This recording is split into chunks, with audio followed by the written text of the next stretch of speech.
Hello everyone, আসসালামু আলাইকুম। কেমন আছেন? আশা করি সবাই ভালো আছেন। আপনাদের দোয়া ও ভালোবাসায় আলহামদুলিল্লাহ আমরা অনেক ভালো আছি। এই যে বরাবরের মতন রান্না করতে চলে আসলাম। আজকে কাঁচকলা দিয়ে রুই মাছ রান্না করব। আর সেটা আমার আম্মার মতন, আমার আম্মা যেভাবে রান্না করে বাড়িতে, এর আগের দিন আমার শাশুড়ি আম্মা যেভাবে রান্না করছে সেটা আপনাকে দেখাইছি। আর এখন আজকে দেখাবো আমার আম্মা যেভাবে রান্না করে। এই যে কাঁচকলা দিয়ে রুই মাছ রান্না করব, এই জন্য কাঁচকলাটা ধুয়ে নিচ্ছি। আর আমি সবসময় কাঁচকলাটা এই যে ময়দা বা আটা দিয়ে ধুয়ে নিই। এভাবে ধুলে আমার কাছে ভালো হয় আর সহজ হয়, অনেক অনেক সুন্দরও হয়। আপনারা চাইলে ট্রাই করে দেখতে পারেন।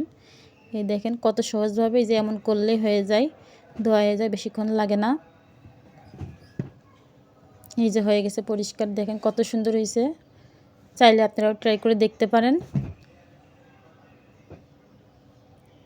আলুগুলোও পরিষ্কার হয়ে গেছে।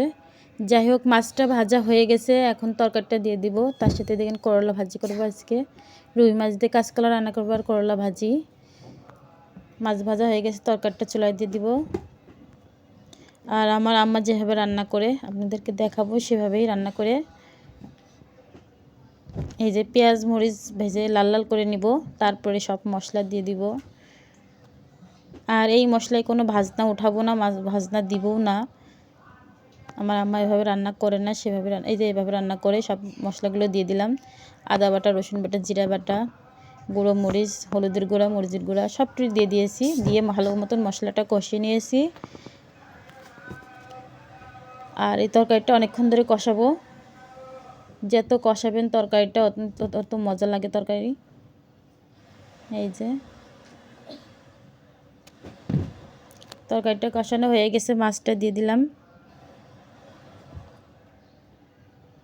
হালকা হালকা একটু পানি আছে, ওইটা ভালো করে মতন কষিয়ে পানি দিয়ে দিব জলের। এই যে কষানোর পরে পানি দিয়ে দিয়েছি জলের।